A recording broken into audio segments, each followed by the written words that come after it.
Indian bike driving three D গেমের ভিতর ফ্র্যাঙ্কলিনের ভাই অনেক মজা করে সুইমিং পুলের ভিতর খেলতেছিল।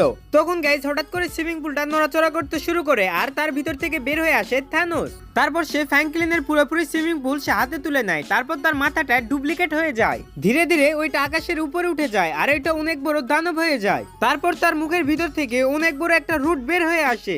গ্রিন থানোস ফ্র্যাঙ্কলিনের ছোট ভাই এবং ফ্র্যাঙ্কলিনের সুইমিং পুল নিয়ে একবারে মনস্টারের মুখের ভিতর চলে যায়। ফ্র্যাঙ্কলিনের দাদাজি এগুলা সব দেখতে পায় আর তারপর সে পুলিশকে কল দেয় এবং সে হঠাৎ করে পিছনে পড়ে যায়। এখানে ব্লু থানোস চলে আসে এবং ফ্র্যাঙ্কলিনের পুরোপুরি বাড়ি একদম হাতের উপর নিয়ে নেয়। তারপর গাইজ আবারও মাটির ভিতর থেকে ব্লু থানোস বের হয় এবং আকাশের উপর চলে যায় এবং তার মুখের ভিতর থেকে রাস্তা বের করে দেয়। তারপরে ব্লু কালার থানোস ফ্র্যাঙ্কলিনের দাদাজি এবং ফ্র্যাঙ্কলিনের হাউসকে নিয়ে একবারে মনস্টারের মুখের ভিতর চলে যায়। ব্লু কালার থানোসের চোখের ভিতর থেকে বের হয়ে যায় রেড কালার থানোস। তারপর তার মুখের ভিতর থেকে বের হয়ে যায় রাস্তা। এখন এর মুখের ভিতর থেকে রাস্তা দিয়ে বের হয়ে আসে রেড থানোস এবং সে এসে অনেক জোরে চিল্লাচিল্লি করতে শুরু করে। তারপর গাইজ রেড থানোস ফ্র্যাঙ্কলিনের বাড়ির জমির ভিতর ঢুকে যায় এবং অবশিষ্ট যে জমি ছিল রেড থানোস সেই জমিটাও চুরি করে নিয়ে চলে যায়। বন্ধুরা ফ্র্যাঙ্কলিন কি red Thanos, green Thanos, blue থানোসের কাছ থেকে তার ছোট ভাই, তার দাদাজি এবং তার হাউসকে বাঁচাতে পারবে? কিন্তু তার আগে আমি ভিডিওতে মা এবং আল্লাহর কসম দেই না বলে তোমরা কেউ ভিডিওতে লাইক করে চ্যানেল সাবস্ক্রাইব করো না।